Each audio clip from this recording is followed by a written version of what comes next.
Assalamualaikum warahmatullahi wabarakatuh.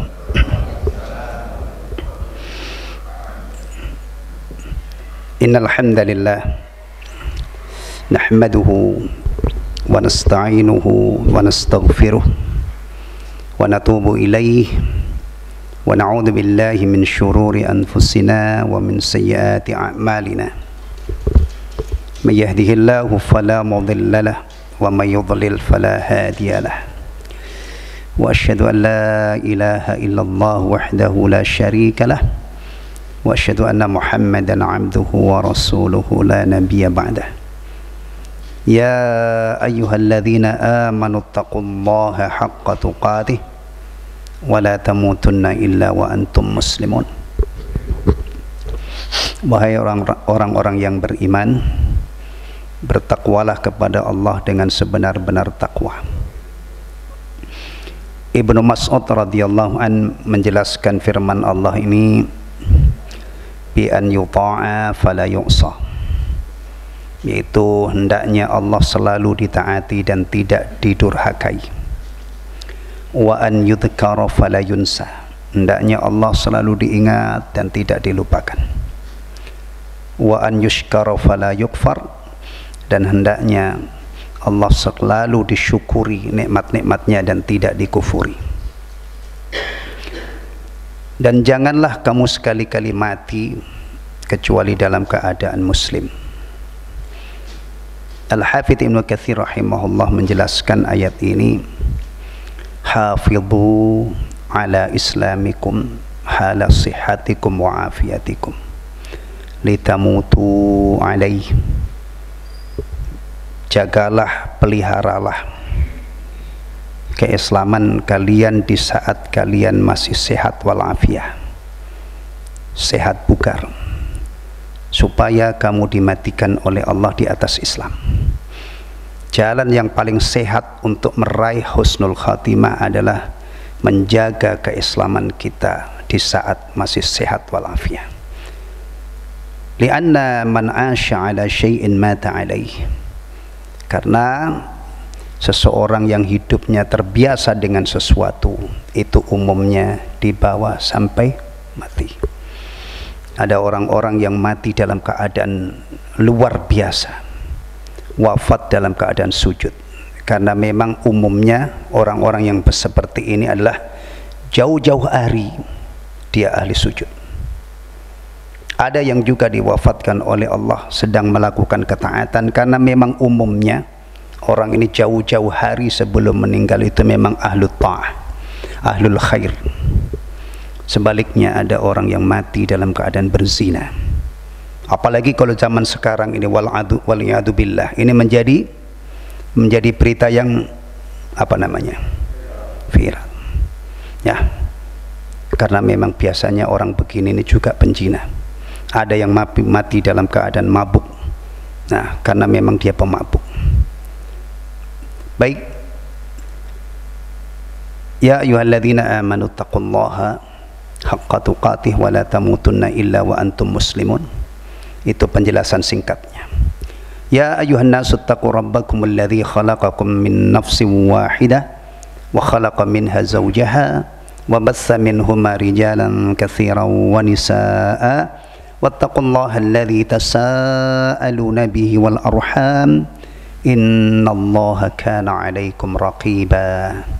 Ya ayyuhalladzina amanu taqullaha wa qulu qawlan sadida yuslih lakum a'malakum wa yaghfir lakum dhunubakum wa may yuti'illaha wa rasulahu faqad faza fawzan 'azima. Amma ba'd, fa inna asdaqal hadithi kitabullah wa khairal hadi hadi Muhammadin sallallahu alaihi wasallam wa syarral umuri muhdatsatuha wa kullu muhdatsatin bid'ah wa kullu bid'atin dhalalah wa kullu dhalalatin finnar. Masyiral muslimin jamaah sekalian rahimani wa rahimakumullah. Alhamdulillahilladzi bi ni'matihi tatimmus shalihat. Malam ini alhamdulillah kita masih diberi kesempatan oleh Allah untuk melanjutkan telaah Mukhtasar Syu'abil Iman.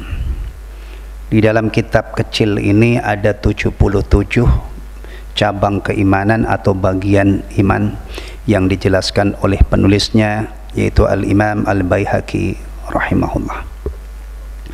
Tentunya kita melakukan ta'lim ini setelah kita sholat maghrib, atau bahkan tadi yang lebih awal mungkin tahiyat masjid, qabliyah maghrib, sholat maghrib, zikir ba'da maghrib, baru juga ba'diyah maghrib, baru kita ta'lim.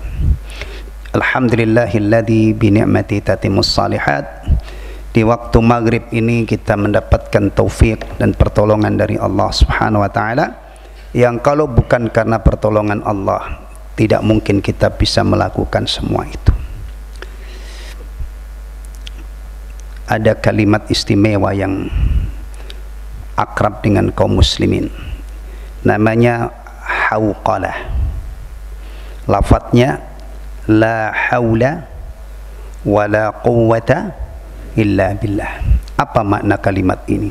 Kalimat ini diperkenalkan oleh Rasulullah kanzun min kunuzil jannah, salah satu dari simpanan surga.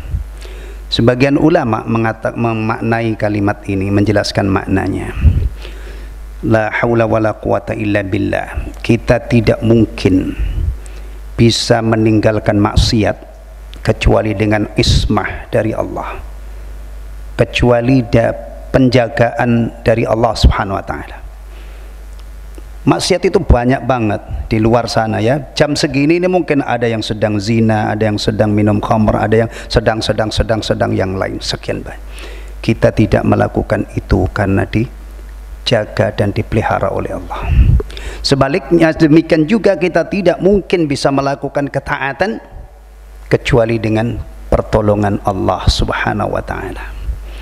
Ya, jadi kita bisa begini di waktu maghrib, insyaallah nanti waktu isya, insyaallah nanti waktu subuh.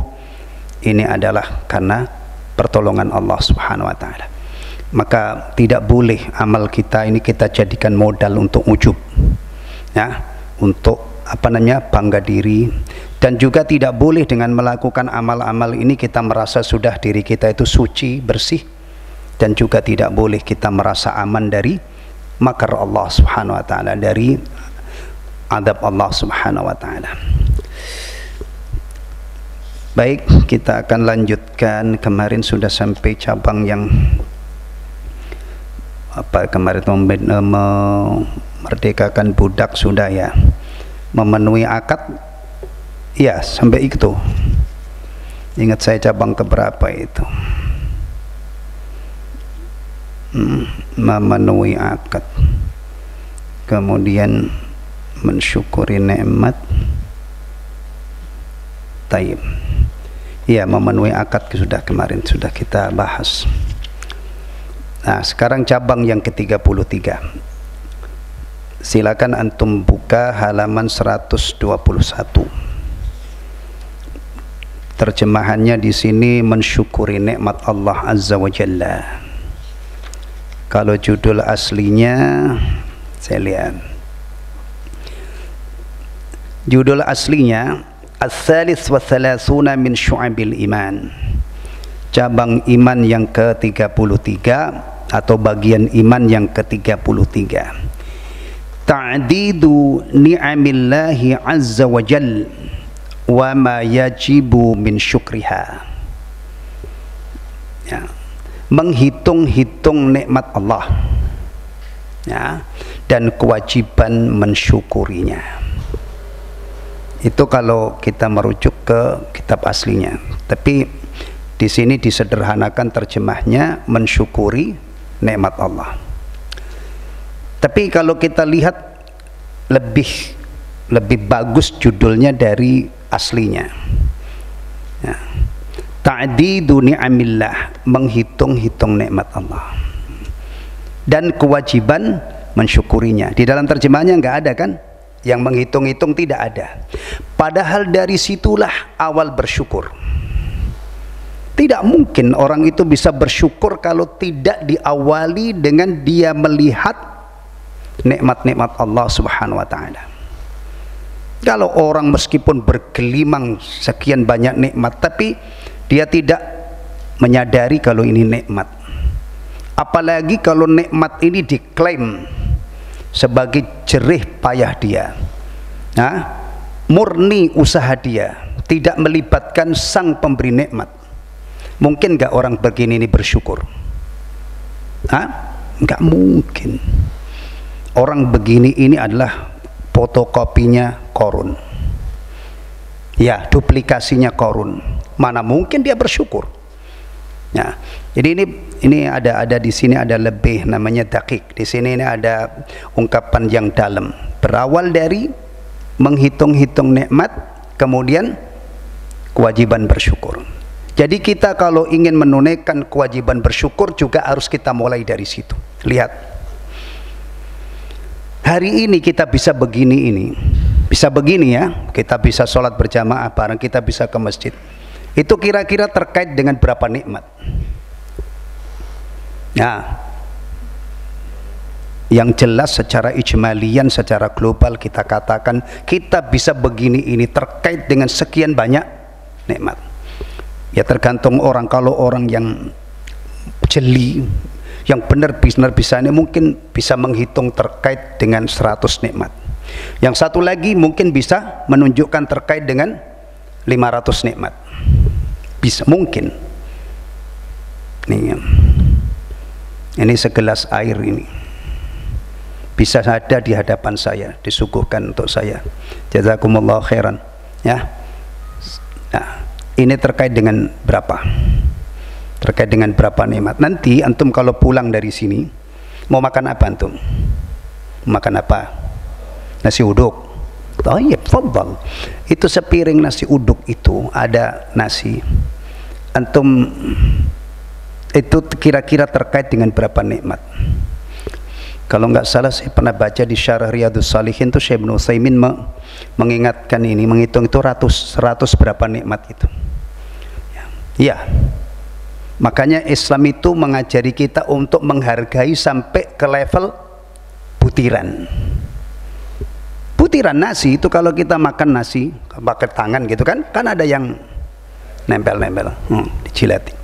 Ya.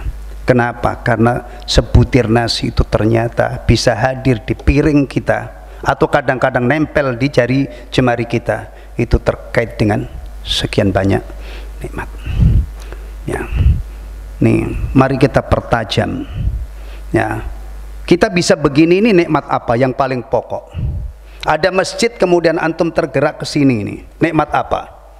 Nikmat iman, nikmat Islam. Nggak dapat nikmat itu antum nggak mungkin rukuk di sini. Alhamdulillah, nikmat iman wal Islam. Ya, nikmat iman dan Islam itu sumbernya dari mana? Siapa yang ngajarkan iman? Siapa yang ngajarkan iman? Apa Islam? Siapa yang ngajarkan akidah, ngajarkan fikih, ngajarkan akhlak, ngajarkan adab? Siapa? Rasulullah Muhammad SAW. Maka diutusnya Rasulullah itu adalah nikmat yang paling besar. Bahkan Syekh Abdul Rahman As-Sa'di rahimahullah menyebutnya akbarun ni'am, nikmat yang paling besar dan pangkal dari sekian banyak nikmat. Walaqad mannallahu 'alal mu'minina idz ba'atsa fihim rasulan min anfusihim. Dan Allah telah memberi karunia kepada orang-orang beriman ketika Allah mengutus seorang rasul di tengah-tengah mereka dari golongan mereka sendiri. Itu beliau menafsirkan ayat ini dengan kalimat akbarun ni'am, nikmat yang paling besar, bahkan pangkal dari segala nikmat. Tayyib. Ini ikhwatal iman ya, mari kita pertajam di sini dulu. Kita dalam keadaan seperti ini ya, itu mendapatkan gelimang nikmat yang tidak bisa kita hitung saking banyaknya. Baik, ayat-ayat yang dikutip oleh beliau Imam Al-Baihaqi rahimahullah dalam bab ini, yang pertama, qulil hamdulillah, katakanlah segala puji bagi Allah. Ini apa kaitannya dengan syukur? Kaitannya dengan syukur apa? Kok yang dikutip adalah wa qulil hamdulillah. Di sini tidak ada ya. Ini di kitab aslinya ini banyak kutipannya, di sini ini malah tidak ada yang di sini. Yang di kitab aslinya dulu. karena terjemahan nggak tahu ini dari nuskhah yang mana, dari kitab yang mana. Ikhwatal iman rahimani wa rahimakumullah. Alhamdulillah, ini kalau kaitannya dengan syukur, ini apa ini? Ini adalah ungkapan rasa syukur atau kalimat ya yang mencerminkan rasa syukur. Nah, sebelum ini ada yang lebih ini lagi. Seorang hamba yang memuji Allah ya atas nikmat-nikmatnya itu pasti berawal dari, atau seharusnya berawal dari keyakinan bahwa tidak ada sang pemberi nikmat kecuali Allah Subhanahu wa taala. Baik. Coba perhatikannya. Kira-kira kita ini yang aktif Jumatan, aktif menghadiri taklim, kira-kira kita itu sudah berapa kali diajak untuk bersyukur? Berapa kali? Berapa kali, Bang? Sebagaimana coba sudah berapa kali telinga kita ini mendengar ajakan untuk bertakwa? Berapa kali? Saya pernah Jumatan khutbah di Masjid Al-Muhajirin Rawalumbu Utara. Itu kalau melaporkan Jumatan itu sampai Jumat keberapa itu disebut, hari ini adalah Jumatan yang ke-1100 sekian ratus. Antum masjid ini sudah berapa kali Jumatan?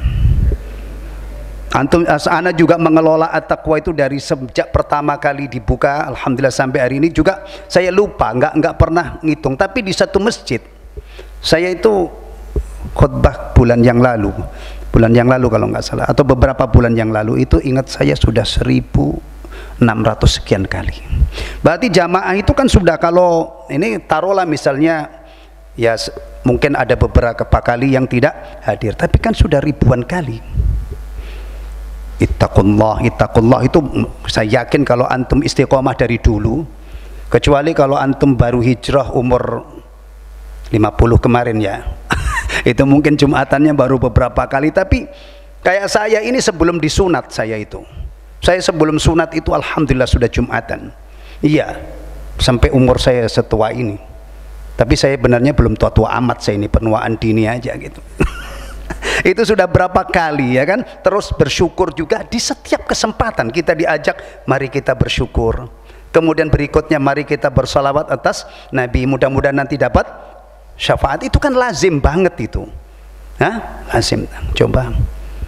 Tapi mari kita ajukan satu pertanyaan saja. Kita itu sudah paham betul, paham belum? Ma huwa asyukur. Apa itu syukur? Maaf ya, kita itu kadang-kadang sering kecolongan di sini. Hal yang sudah akrab dengan telinga kita, tapi kadang-kadang ilmunya telat. Nah, alhamdulillah para ulama itu tidak pelit dengan ilmunya. Mereka wafat telah meninggalkan semua yang dibutuhkan oleh umat ini, termasuk ta'rifus syukur. Hakikatus syukur itu yang pertama adalah meyakini bahwa segala nikmat sumbernya dari Allah Subhanahu wa taala. Yang kedua ini memuji-muji Allah atas nikmatnya.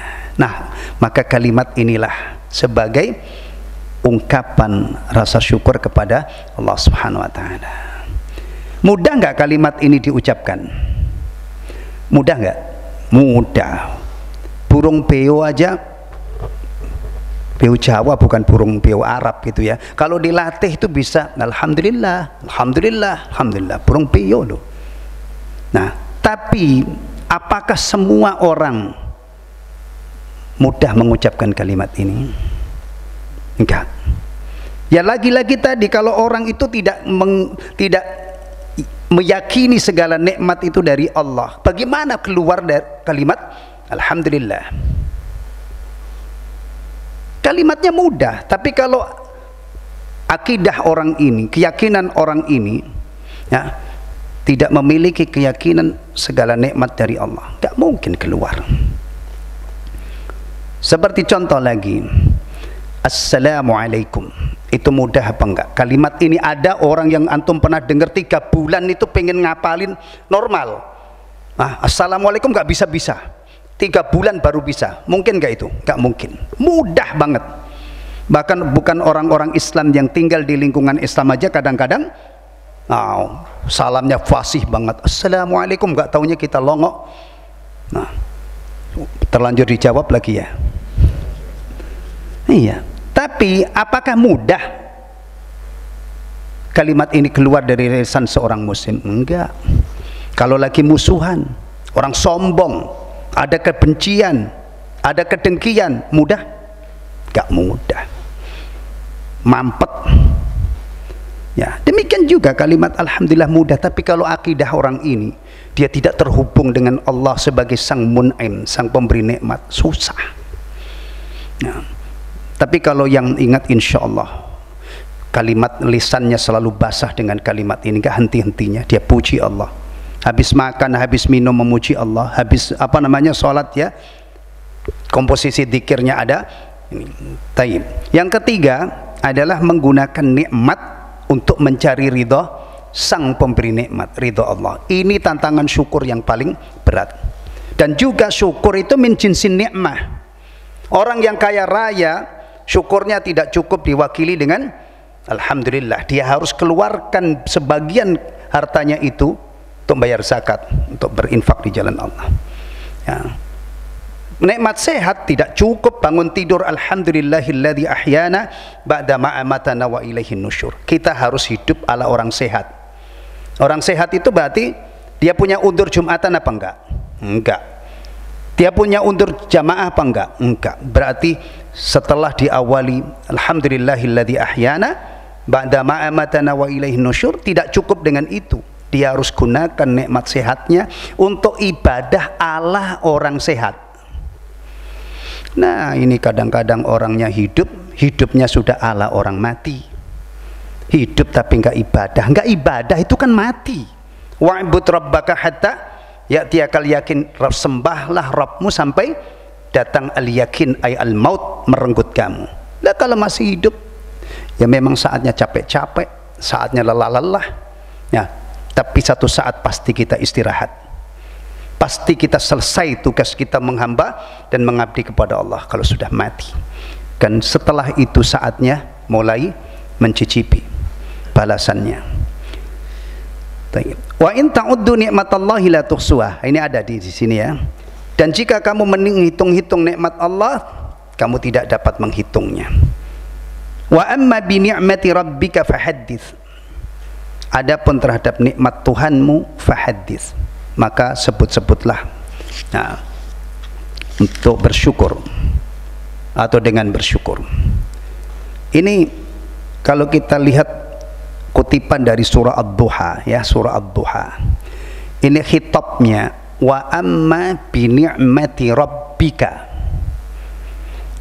Ayo yang sudah pernah belajar nahwu ka, dhamir muttasil ka, itu kata ganti untuk siapa? Ayo, laki-laki satu. Siapa? Rasulullah Muhammad sallallahu alaihi wasallam. Adapun terhadap nikmat Tuhanmu ya Rasul, ya, fahadits. Kemudian kalau ayat ini ya isinya adalah perintah untuk menyebut-nyebut nikmat. Yang diperintah adalah Rasulullah sallallahu alaihi wasallam. Kira-kira beliau sudah menjalankan ayat ini belum? Sudah pasti. Rasulullah sallallahu alaihi wasallam kalau diperintah oleh Allah suatu perintah sudah pasti dikerjakan dengan sangat sempurna. Tinggal kita perintah kepada Rasul itu menjalar kepada kaum umatnya ya, kalau tidak ada dalil khusus untuk Rasul. Rasul sudah sallallahu alaihi wasallam sudah sempurna mengamalkan ayat ini. Tinggal kita. Wa amma bi ni'mati rabbika fahadits. Kita kena perintah ini. Kita sedang berjuang. Kita sedang saling mengingatkan. Alhamdulillah sekarang ini kita sedang membahas masalah syukur, cabang iman yang ke-33. Fadhkuruni adhkurkum washkuruli wala takfurun. Karena itu ingatlah kamu kepadaku, niscaya aku akan ingat pula kepadamu. Kalau seorang hamba mengingat Allah, Allah akan mengingatnya. Dia akan diurus oleh Allah, dia akan dibackingi oleh Allah Subhanahu wa ta'ala. Tapi sebaliknya, kalau hamba ini melupakan Allah, apa yang terjadi? Fa'ansahum anfusahum. Antum lihat redaksinya, bukan Allah melupakan kamu, bukan ya. Wala takunu kalladzina nasullaha fa'ansahum anfusahum. Nih orang-orang yang kadang-kadang sombong dengan kecerdasannya ya. Anda kalau melupakan Allah, dibiarkan oleh Allah sampai akhirnya Anda lupa diri. Orang itu kalau sudah dibiarkan oleh Allah ya, urusan yang paling dekat saja, makan saja, dia tidak bisa milih makanan yang mendatangkan kebaikan dunia dan akhirat. Iya, orang itu kalau sudah dibiarkan oleh Allah, lontang-lantung di muka bumi ini, tidak tahu mana yang mendatangkan maslahat. Dibiarkan oleh Allah. Kemudian washkuruli wala takfurun. Oleh karena itu ingatlah kamu kepadaku, niscaya aku ingat kepadamu pula. Ini babnya bab zikir ya. Zikir itu luas banget. Zikir itu mengingat syariat Allah, mengingat perintah-perintah Allah, mengingat larangan-larangan Allah. Dan ada bab zikir dengan kalimat-kalimat thayyibah, tasbih, tahmid, tahlil dan seterusnya ya. Washkuruli wala takfurun, dan janganlah kamu mengingkari nikmatku. Bersyukurlah kamu kepadaku dan jangan mengingkari nikmatku ya. Kemudian kalau tadi kan masalah zikir Allah sebutkan balasannya ya. Ya, ingatlah kalian kepadaku, niscaya aku akan mengingat kamu. Nah, kalau syukur di sini, bersyukurlah kepadaku dan jangan kufur, jangan mengingkari nikmatku. Tapi di dalam ayat yang lain, janji Allah kepada hamba-hambanya yang bersyukur itu apa? La in syakartum. Ayo lanjutin. Pasti pada hafal ini. Nah, karena ayat ini sering banget dalil syukur. La in syakartum la azidannakum. Tapi jangan salah bacanya ya. Lamnya itu lam taukid, jadi harus dibaca pendek. La in syakartum la azidannakum. Kadang-kadang begini ini ada yang tidak tepat, yang tidak baik. La in syakartum la azidannakum. Jika kalian bersyukur, ini namanya lam taukid, pasti benar-benar akan aku tambahkan nikmatku kepadamu ya. Berarti syukur itu manfaatnya berapa? 2. Mempertahankan nikmat yang sudah ada dan mengundang datangnya nikmat yang lain lagi yang baru. Kadang-kadang ikhwatal iman, ada orang itu sedang dalam kondisi puncaknya, tapi malah tidak bisa tidur, stres dia. Nah, ditambah lagi istrinya yang di rumah juga begitu. Pikirannya tuh, ya Allah, ini nanti kalau suami saya dipecat gimana, kalau. Ya, ini kebangetan banget kalau orang beriman sedang bergelimang nikmat kok malah timbul pikiran-pikiran yang enggak mestinya. Dalam kondisi seperti itu bersyukur, nanti akan ditambah oleh Allah Subhanahu wa taala nikmat yang lain lagi ya. Dan ancamannya, pasangannya dari lanjutan dari ayat ini ya, wala in kafartum inna adzabi lasyadid. Dan jika kamu kufur, mengingkari nikmatku, sesungguhnya adabku sangat berat. Kapan itu terjadi?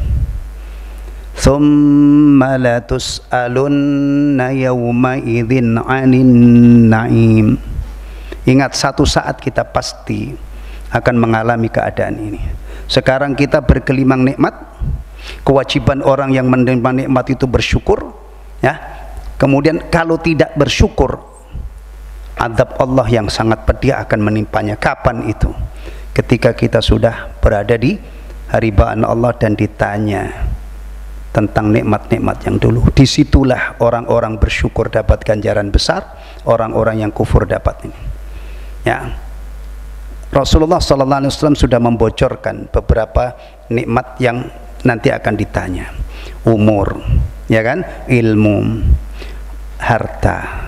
Justru harta itu dari dua titik. Dari mana kamu mendapatkannya dan untuk apa kamu belanjakan. Hasibu anfusakum qabla an tuhasabu. Begitu Umar bin Khattab menasihati kita. Ya, saya yakin kalau kita jujur dengan diri kita, mengintrospeksi, muhasabah umur, ilmu, ya, apalagi masa muda, kemudian harta, seharusnya kita itu nggak sanggup berdiri. Iya, kita mengakui betapa minimnya, ya, syukur kita dalam masalah ini. Betapa banyak kita menyia-nyiakan itu seharusnya. Tapi ketika ini hati keras gitu ya, kita punya kesalahan besar itu kadang-kadang tidak merasa apa-apa, ya, tidak ada rasa apa-apa, ya. Kemudian ikhwatal iman rahimani wa rahimakumullah, di sini dikutip hadis ini juga sudah sering diperdengarkan dalam Sahih Muslim.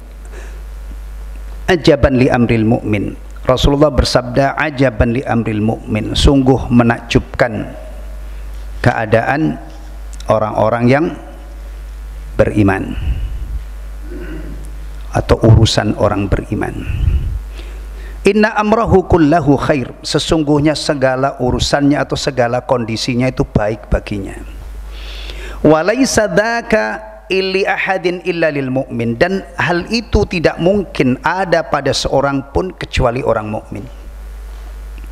Bagaimana mengelola hidup supaya ini tadi semuanya serba baik, dan ini hanya bisa terjadi pada kehidupan orang beriman. Kuncinya dua. In asabathu sarra'u syakar, kalau dia mengalami kelapangan, ya, dia bersyukur. Pada terjemahannya di sini, apabila mendapatkan kemudahan dia bersyukur. Fakana khairan lah, maka itu baik baginya. Wa in asabathu dharra'u sabara, kalau dia apabila ditimpa kesusahan dia bersabar. Fakana khairan lah, maka itu baik baginya. Ya, seorang mukmin kalau hidupnya dikelola syukur dikala mendapatkan kelapangan, kemudahan, dan bersabar ketika mendapatkan kesusahan, maka serba baik.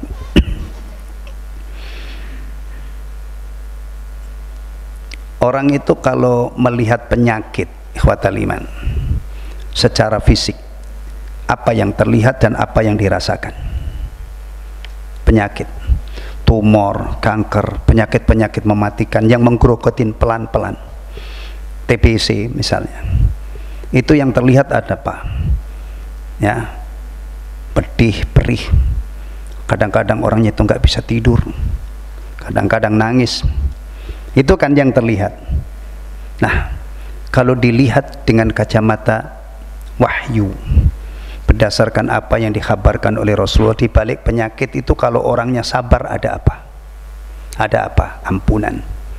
Bukan hanya sekadar sulit ekonomi, ya, kemudian bersabar, berbuah manis. Bahkan orang ini tersiksa dengan penyakit ganas, kalau dia sabar, ternyata di balik penyakit yang ganas itu, ketika dia bersabar, itu ada hal yang sangat menggiurkan bagi orang beriman, ampunan Allah Subhanahu wa taala dan ganjaran yang besar. Ya. Makanya seorang mukmin itu ketika dia dalam keadaan lapang itu mestinya potensi dia bersyukur, karena tahu ini nikmat dari Allah, kemudahan dari Allah, dia bersyukur.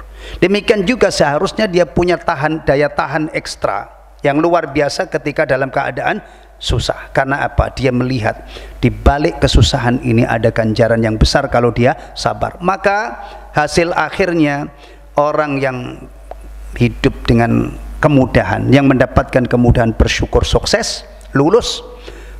Orang yang hidupnya penuh dengan kesulitan dia bersabar, lulus. Ya, Tapi kalau sebaliknya, yang kaya raya, yang penuh dengan kemudahan, kufur nikmat, berarti gagal. Kemudian yang hidup penuh dengan kesulitan, tidak sabar, juga gagal. Gagal. Taib. Tinggal satu lagi ya. Kalau dua ini sudah diamalkan secara maksimal, kita upayakan untuk mengelola hidup ini ya. Tinggal satu lagi, apa? Ngurusi dosa. Dengan apa? Istighfar dan taubat. Dah. Kalau hidup kita sudah kita kelola dengan tadi, kemudian urusan dosa-dosa kita pikirkan matang-matang, kita gencar beristighfar, insya Allah menghadap Allah Subhanahu wa Ta'ala, hisabnya ringan. Hisabnya ringan. Tapi bayangkan kalau seandainya orang-orang yang diberi kemudahan itu tidak bersyukur, atau orang-orang yang dihimpit berbagai macam kesulitan, dia tidak sabar, kemudian dosanya juga tidak pernah diurus, gimana itu? Gimana? Apalagi kalau misalnya wafat umur 80 tahun, 70 tahun ya, waktu baliknya itu, waktu mulai dicatat amalnya berapa tahun? Taruhlah 15 tahun ya. Kalau wafat umur 80 itu berarti 65, dia itu sudah masuk usia balik. Kalau nggak pernah ngurus dosanya, dengan istighfar gimana? Nah, baik. Satu saat ada orang ketemu dengan Fudail bin Iyad rahimahullah. Terjadi percakapan. Ya, Fudail rahimahullah bertanya, "Kam atat alaik?" Umur jenengan pinten kalau orang Jawa bilang, ya. Kalau orang sini bilang apa? Umur lo berapa? Kan akrab umur lo, gitu kan? Bahasa ini. Dijawab, "Situn." Umur saya 60. Oh, 60 ya. Idzan mundu sittina sanat, idzan mundu sittina sana, kalimatnya apa itu?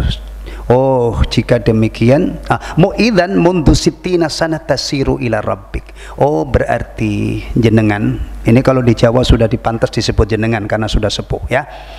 Jenengan sudah 60 tahun berjalan menuju Allah.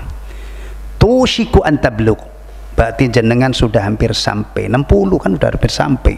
Bahkan kadang-kadang orang yang 60 itu kalau lihat teman-temannya ada yang 20 sudah berangkat duluan, ya kan? Nah, kemudian terjadi apa namanya? Dialog. Orang ini terkejut ketika diingat innalillahi wa inna ilaihi rajiun. Akhirnya Fudail bertanya, "Anda mengucapkan innalillahi wa inna ilaihi rajiun? Anda tahu artinya, tahu tafsirnya?"